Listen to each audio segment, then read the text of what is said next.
For centuries, humanity was considered a footnote, a fragile species from an unremarkable yellow star. Short-lived, soft-bodied, emotion-driven, barely worth cataloging. When the Galactic Council convened, humanity was never discussed with urgency, only with mild curiosity, the way one might acknowledge a flicker on a sensor screen before dismissing it as noise. They were ignored by the galaxy, dismissed by those in power, classified as non-threatening. Humanity's world sat at the fringe of known space, poor in rare elements, strategically useless, politically silent. They had no great fleets, no ancient empires, no terrifying weapons to parade before the stars. Their ambassadors spoke politely. Their protests were quiet. Their warnings, when they bothered to issue them, were laughed off. So when humanity vanished, no one noticed at first. Trade routes that once passed through their systems reported nothing unusual. No distress calls. No debris fields. No signs of war.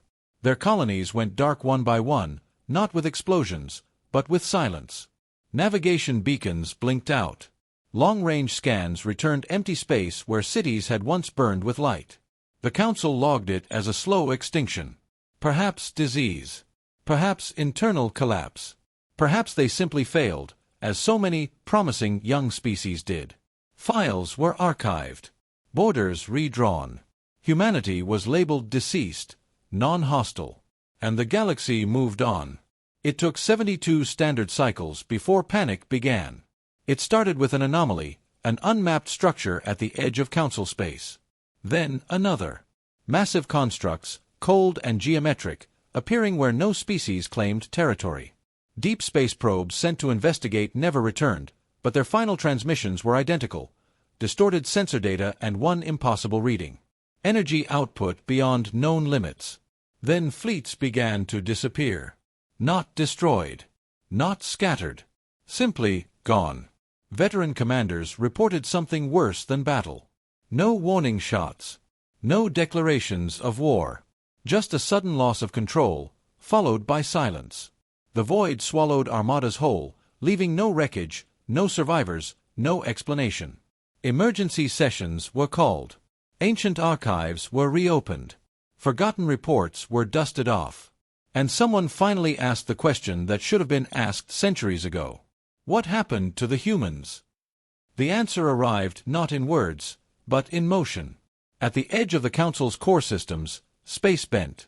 Stars dimmed. A presence emerged, vast, coordinated, and terrifyingly precise. Not a chaotic swarm. Not a conquering empire. But a unified response. Humanity had not gone extinct. Humanity had left. And now, whatever they had become, they were coming back. The Galactic Council tightened its grip with bureaucratic precision. No declarations of war were made.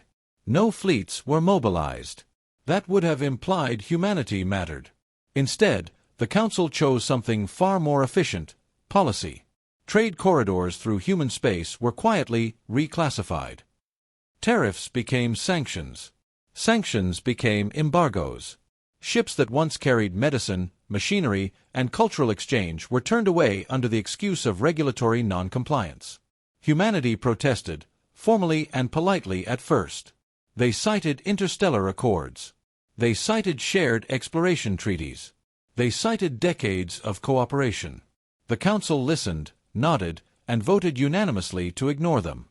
Human trade licenses were revoked, pending review. Human corporations were barred from extragalactic markets. Banking access was frozen under the justification of economic instability risk. Even information flow was throttled. Human networks were severed from the wider galactic data lattice, supposedly to prevent misinformation. In truth, it was isolation. Rights followed trade into the void. Human ambassadors were stripped of voting status, then observer status, then denied entry altogether.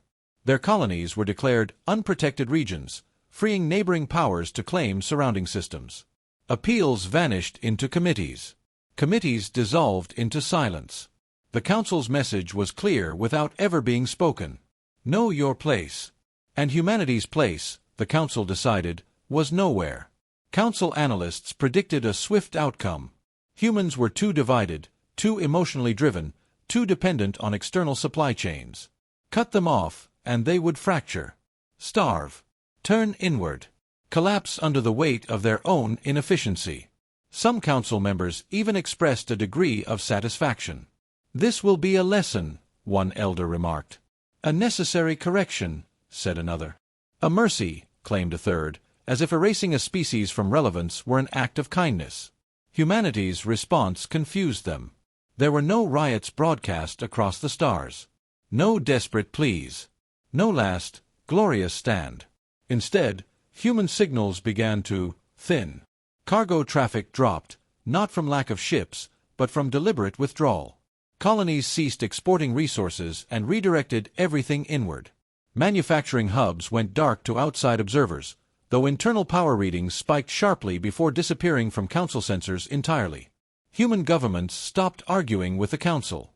They stopped talking at all. Council surveillance interpreted this as failure. The models were adjusted, timelines shortened. Humanity was now projected to last less than a century. Then something strange happened. Human systems began shutting down their beacons. One by one, navigation markers blinked offline. Communication relays went silent. Even basic stellar broadcasts, once filled with noise, art, and endless human chatter, faded into nothing. The council smiled. Isolation was working. What they did not see, what their arrogance blinded them to, was that humanity was not shrinking. They were consolidating. Human engineers dismantled surface cities and rebuilt them underground. Shipyards were pulled apart and reassembled far from traditional orbits. Research that once crawled under council oversight accelerated without restraint. Most importantly, humanity stopped designing for approval. No treaties to satisfy. No limits to obey. No observers to impress. For the first time in their short history, humans were alone. And alone was where they had always been strongest. The council expected collapse. They archived humanity as a dying species, doomed by its own weakness and the inevitability of galactic order. What they never considered, what no projection accounted for, was the possibility that pressure would not break humanity. That it would forge it. Isolation didn't break humanity. It did what no treaty, no war, and no shared enemy ever had. It unified them. At first, the change was subtle, easy to miss if you weren't human. Old rivalries continued out of habit. Governments argued reflexively. Colonies clung to regional identities forged through decades of separation. Humanity had always been fragmented, held together by convenience more than conviction. Isolation made that impossible. When the last external trade routes closed, it became painfully clear that no world would survive alone. Medicine produced on one planet was useless if another hoarded raw compounds. Energy-rich systems meant nothing without the manufacturing hubs to use it. Knowledge, once scattered across thousands of networks, had to be shared or be lost forever. Survival demanded cooperation. Humanity adapted with frightening speed. Emergency summits were called, not through diplomacy, but necessity. Old enemies sat across the same tables, not as rivals, but as equals staring at extinction. Borders lost meaning when supply chains crossed them freely. Militaries stopped posturing and started coordinating logistics. Scientists shared research without patents, restrictions, or secrecy. What centuries of politics could not erase, isolation did in months. National identities softened. Corporate empires dissolved or were absorbed into unified production councils. Ideological movements faded when reality rendered them irrelevant. No one cared who had been right yesterday, only who could keep the lights on tomorrow. The first unified command was temporary. The second was permanent. Human colonies voted, unanimously, for the first time in recorded history, to place planetary defense, industrial capacity, and deep space infrastructure under a single authority. It was not a conquest. No flags were raised. No leaders crowned. It was a surrender. Not to tyranny, but to survival. The unified human command was born without ceremony, without applause, and without asking for permission. Every colony answered. Not because they were forced. Because isolation had taught them a brutal truth. No one was coming. If no one else would protect humanity, humanity would protect itself. With unity came focus. Human industry stopped chasing profit and prestige and turned toward endurance.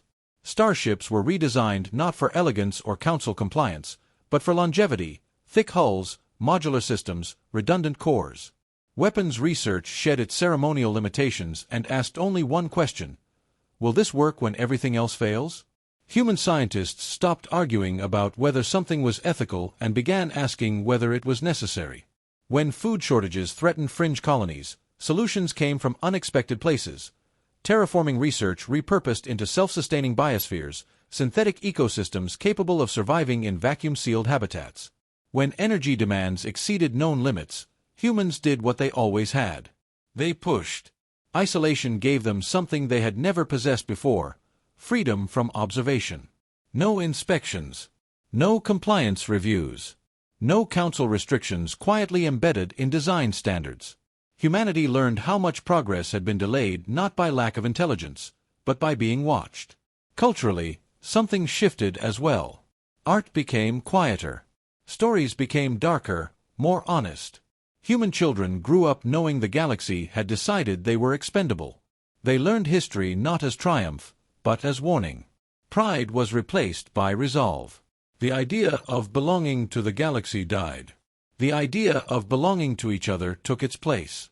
By the time the last human system shut down its external beacons, unity was complete. The Council mistook the silence for surrender. They assumed humanity had fractured inward, turning on itself in the dark. They never considered the alternative. That isolation had removed every distraction. That unity had removed every weakness.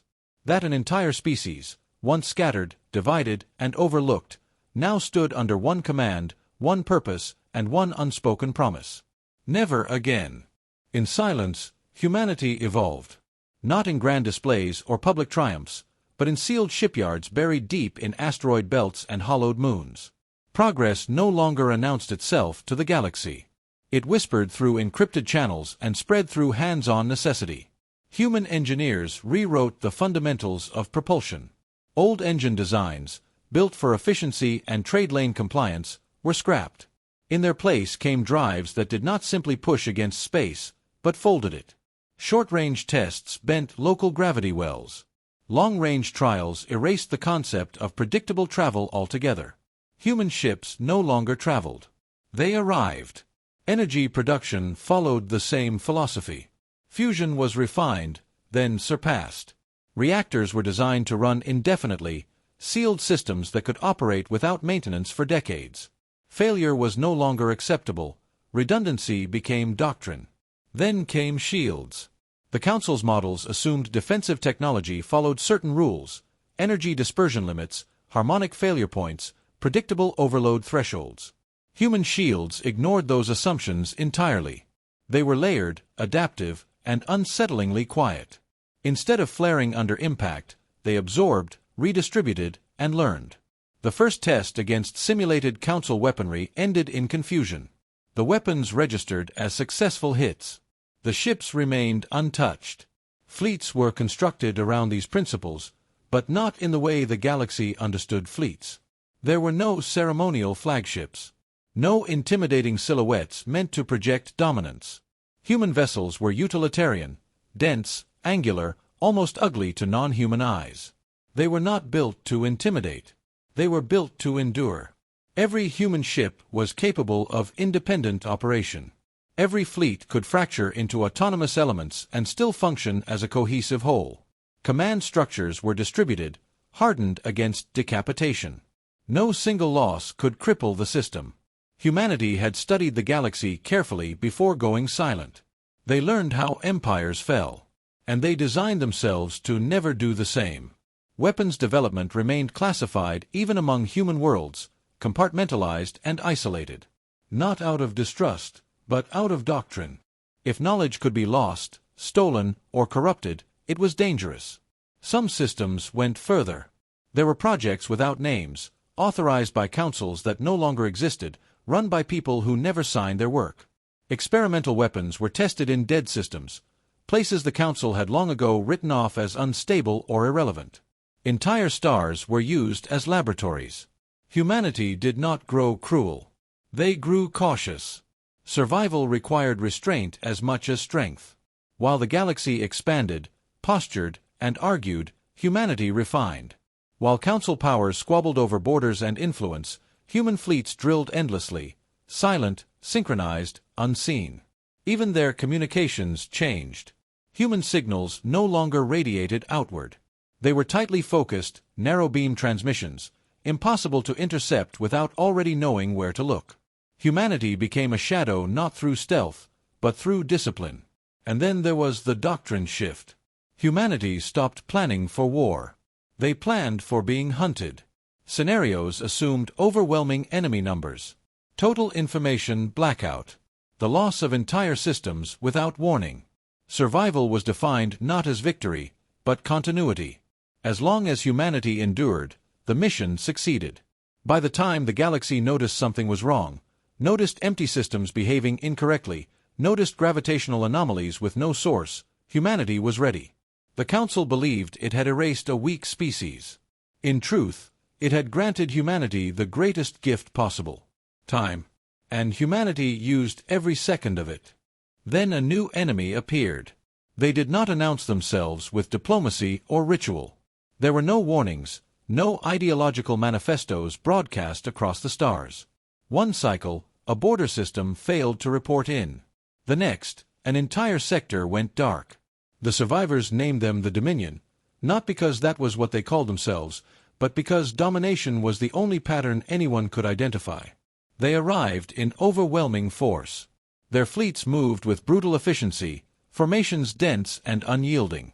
Their weapons burned through planetary shields as if they were mist. Orbital defenses failed in seconds.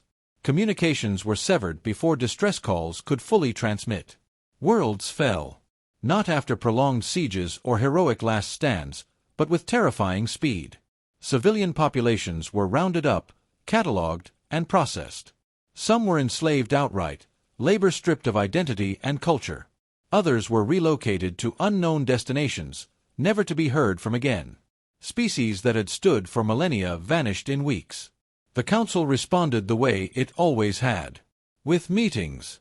Emergency sessions were convened in grand chambers lined with symbols of ancient authority. Delegates argued over terminology while star maps updated in real time, red zones expanding outward like an infection. Was this an invasion or a migration? Should first contact protocols apply? Who bore responsibility for border defense failures? Votes were held. Committees formed. Statements drafted. Entire systems burned while syntax was debated. Those closest to the front begged for aid. Fleets were requested, then delayed as council members argued over cost-sharing and command authority. Some powers quietly fortified their own borders and withdrew support altogether, calculating that sacrifice elsewhere might buy them time. The Dominion did not slow. They adapted. Council weapons that worked once failed the second time. Tactical doctrines were studied and countered within days. Every engagement taught the Dominion something, and every lesson made them deadlier. Panic set in when a coralline species fell. Not a fringe world. Not a minor power. A founding member. The council chamber fell silent as the transmission ended, not in static or destruction, but in calm compliance. The final image showed planetary capitals intact, cities undamaged. Occupied. The illusion of safety shattered. Emergency powers were declared. Ancient defense clauses were invoked. Fleets were finally mobilized. Too late, too scattered, too constrained by politics to function as a single force. Losses mounted. And then someone said the word no one wanted to hear. Humanity. The chamber erupted. Objections were immediate and furious. Humanity was gone, extinct, isolated, irrelevant. They had been weak even at their peak. To suggest turning to them now was desperation bordering on insanity. But desperation had already arrived. Data analysts began cross-referencing old records, archived sensor logs, forgotten anomalies, unexplained fleet losses from years prior. Patterns emerged that made the room uncomfortably quiet. Ships disappearing without battle. Energy readings without source. Empty systems behaving incorrectly. Someone pulled up the old files. Humanity. Status. Deceased. Cause. Internal collapse following isolation. The designation no longer felt certain.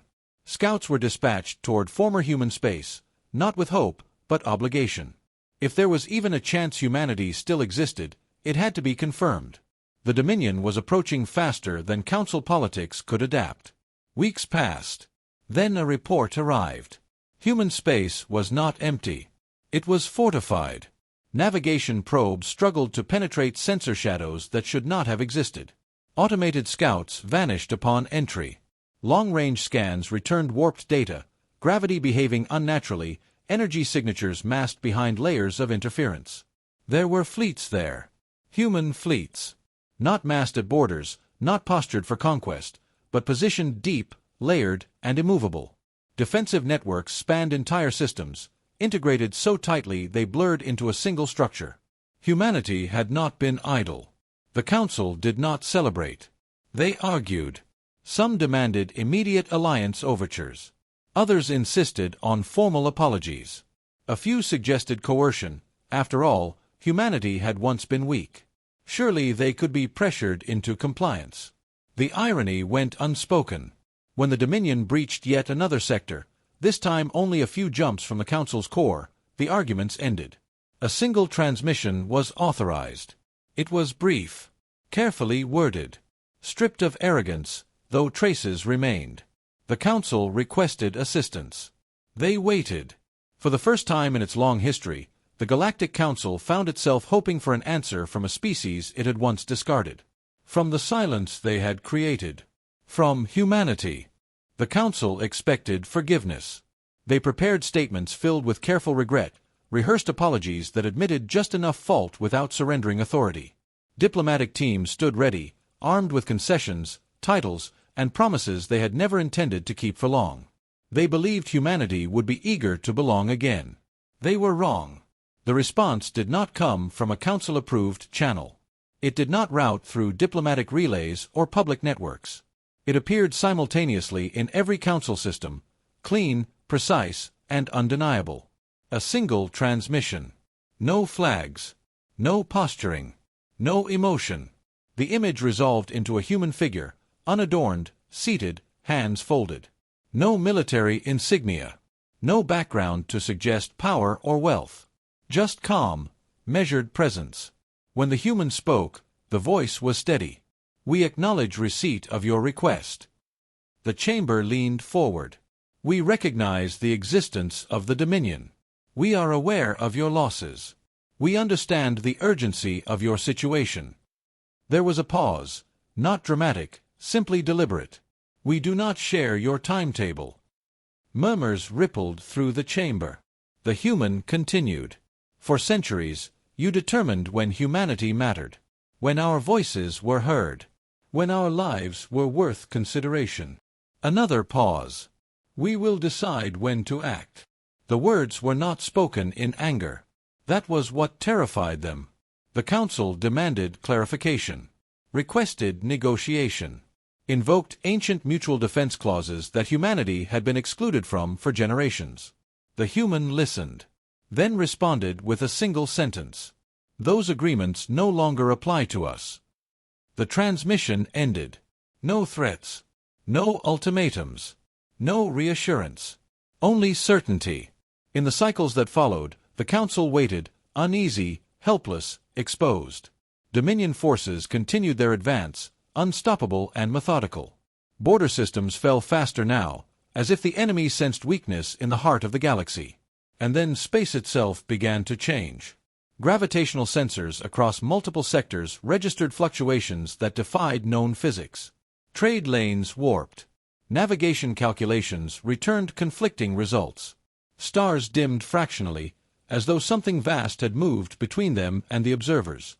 Long-range instruments detected synchronized energy spikes, precise, controlled, and staggeringly powerful. Not weapons fire. Activation. Human systems that had been dormant for decades began to unfold. Structures emerged from concealment fields, immense, angular frameworks spanning thousands of kilometers. Fleets shifted positions without observable thrust, appearing where no ships had been moments before. Humanity was not mobilizing in haste. They were executing a plan. The Council finally understood the truth they had avoided for generations. Humanity was no longer reacting to galactic events. They were choosing them. And whatever decision they had just made, the galaxy was about to feel it. Human fleets emerged in perfect silence. No hyperspace flares. No warning distortions. No signature the galaxy knew how to recognize. One moment, the void between stars was empty.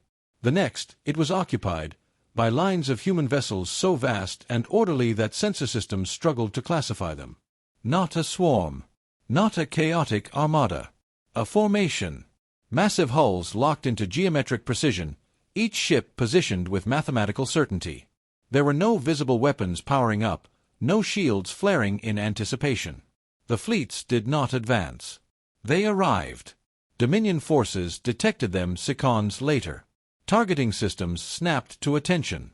Weapon batteries charged. Command nodes flooded with threat assessments that returned the same impossible conclusion. The human fleets had appeared inside strategic exclusion zones without triggering a single alarm. Before the Dominion could respond, a message crossed every channel. Not broadcast. Not transmitted. Inserted. It bypassed encryption, ignored language barriers, and rendered itself comprehensible to every sentient mind that received it. 2 words. Stand down. There was no threat attached. No countdown. No explanation. The Dominion answered with fire. Planet-killing beams carved through the void where the human fleets had been moments before. They struck nothing. Human ships were already moving, not accelerating, not maneuvering, but repositioning, as if distance itself had become optional. Dominion volleys passed through empty space, their targeting solutions obsolete before the weapons could complete a firing cycle. Then the human fleets responded. There were no barrages. No explosions. Entire Dominion formations simply ceased to function. Power grids collapsed simultaneously across hundreds of vessels. Command links failed. Engines shut down in perfect unison. Ships drifted, intact and helpless, their crews alive but blind, deaf, and isolated. Where resistance persisted, space folded. Localized gravitational distortions crushed weapon systems into themselves, disabling them without breaching hulls. Dominion ships found themselves trapped in regions where momentum no longer obeyed familiar rules. The battle did not escalate. It concluded. Within minutes, Dominion forces across multiple sectors were neutralized, not destroyed, not chased, not humiliated. Contained. The Council watched in stunned silence as real-time feeds updated faster than comprehension allowed.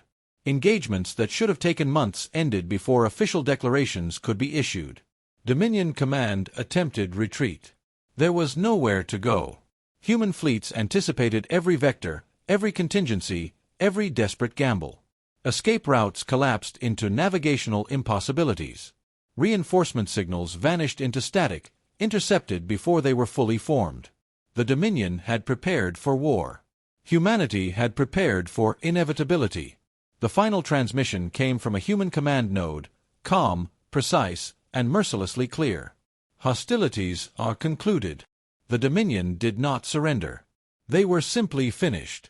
By the time the council chambers filled with sound again, voices raised in disbelief, fear, and awe, the war was already over. The enemy that had burned worlds and enslaved species was gone, undone not by overwhelming violence, but by absolute control. Human fleets remained in position, silent sentinels against a galaxy that suddenly felt very small. The Council finally understood.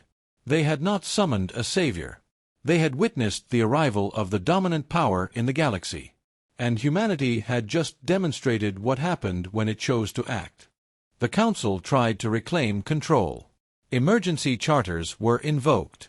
Authority structures hastily reaffirmed. Committees reassembled to determine jurisdiction over liberated systems and the disposition of Dominion assets. Old habits returned quickly, voices raised, influence measured, power quietly contested. It was too late. Human fleets did not withdraw when the war ended. They did not occupy worlds or raise flags over conquered space.